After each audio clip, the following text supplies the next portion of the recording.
Hi, welcome and welcome back to my channel. My name is Ottavia and today I'm starting a reading vlog of a certain genre, kinda, that I already read, but not the trope. I've never had this trope before, which is a why choose. The first time I heard the word why choose, I didn't know what it was. Then I dug in a little bit, and basically why choose meaning that there's a romance in the book, but you don't choose who to like. So it means there's gonna be multiple people that you might like, and the protagonist will never choose, or if it will, maybe later on, but usually it's not.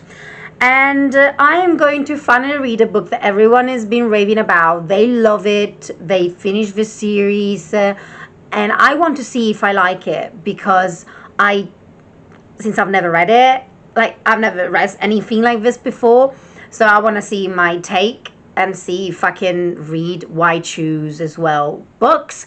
So the book is Bonded by Thorns by Elizabeth Helen, and is the first book in the Beast of the Briar series. This is a Beauty and the Beast retelling. So kind of similar, but instead of having just one beast, you have more. I love Beauty and the Beast. Is one of my favorite, even though nowadays you feel like, oh, she was in prison, so it's kind of like falling in love with your captures and stuff like that. I get it. But I do enjoy the story. I love the magic. I love books, so I feel kind of connected in that sense to Belle. Also, I'm kind of wearing yellow, so perfect for like Belle's dress in yellow without even thinking about it. But anyway, that's a different story. But yeah, basically is the same situation as Beauty and the Beast. She loves books. She go around. I think she works for a bookstore, and one day her father got in prison by the Fae, and she decided to go there and to exchange. So she's gonna be the one in prison, and the dad can go home. The thing is that here you have 4 guys, and all of them I think have a curse, so just one of them has a curse, and I don't remember. But unfortunately, but there's something else happening, because there's another part of a realm where there's a prince that doesn't want her to break the curse, in a way.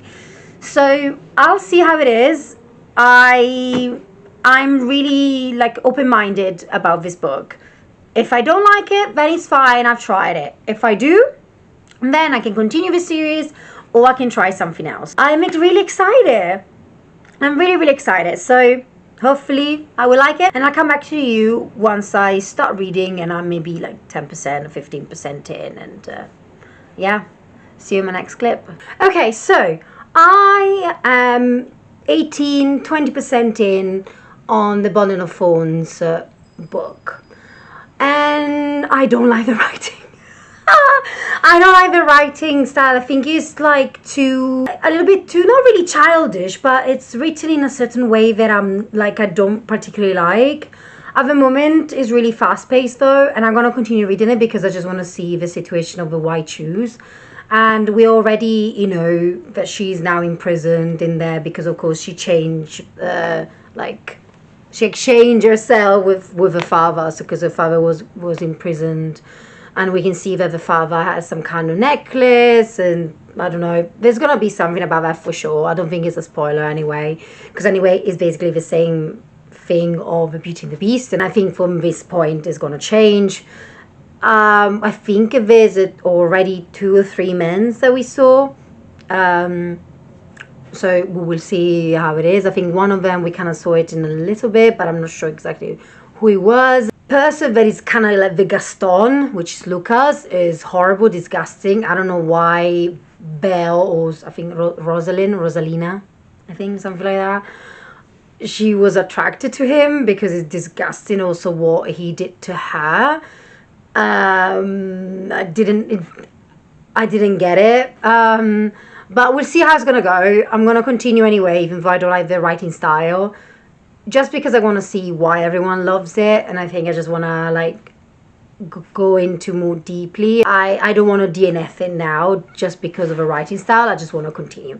So I'll come back to you next time, and yeah, hopefully I will like it. If not, then it's no for me.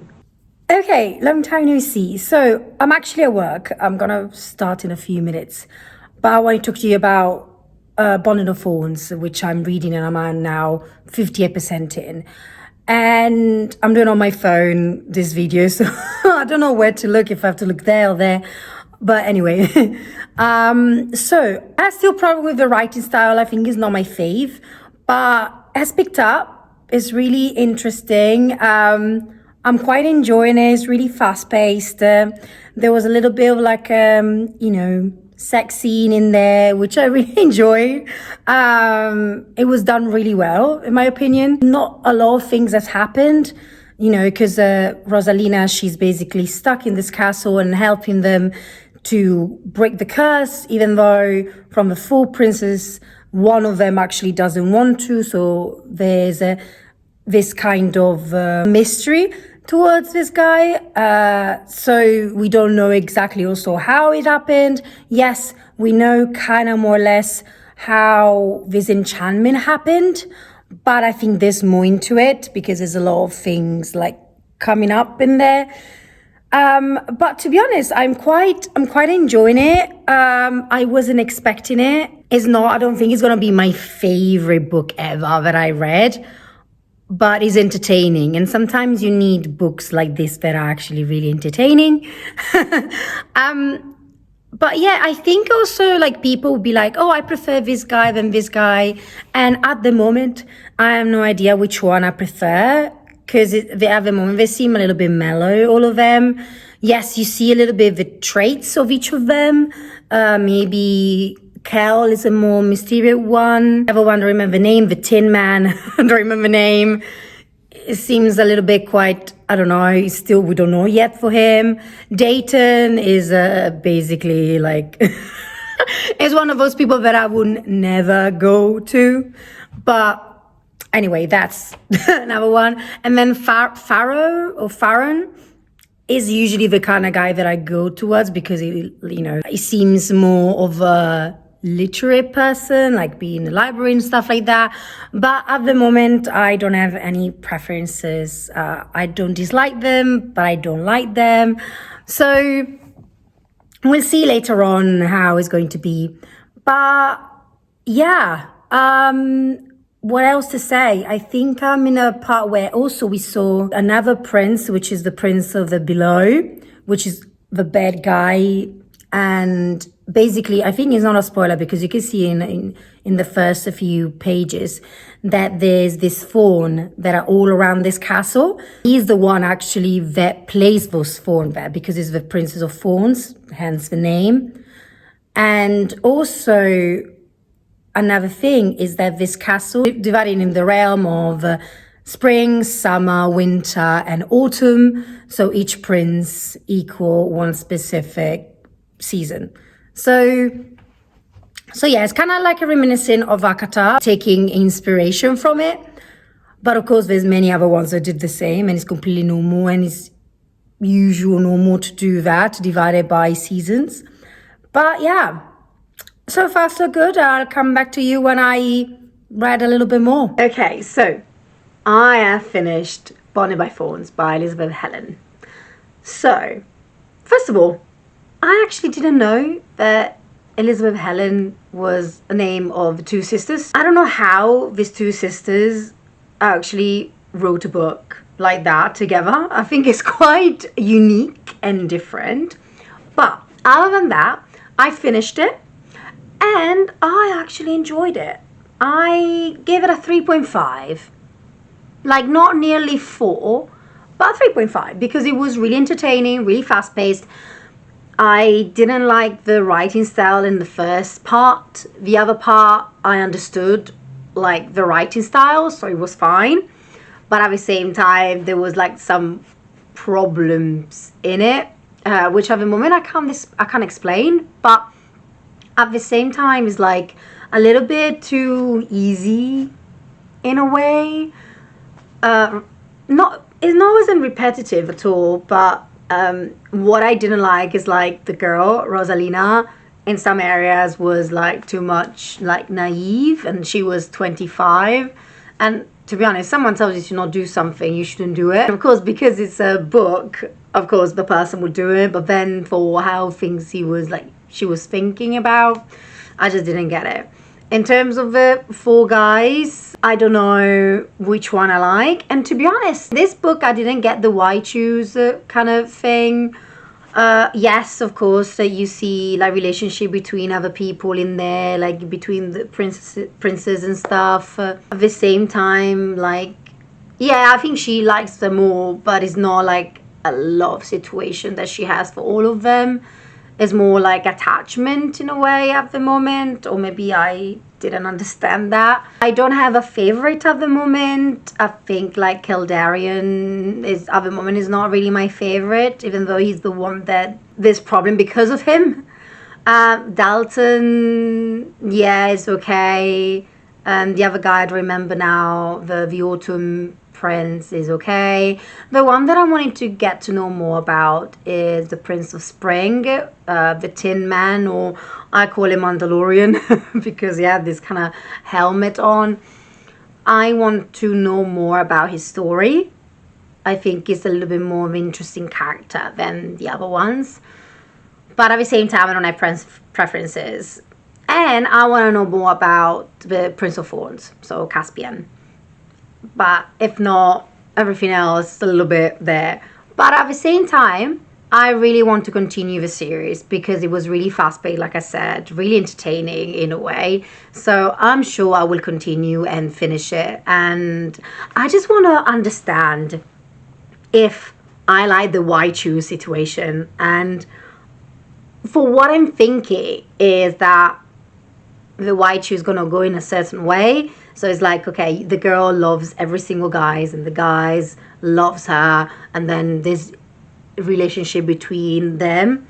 So I mean, I think that's how it is. Like, you love everyone, so it's a little bit like an open relationship, but kind of closed because you only have those people.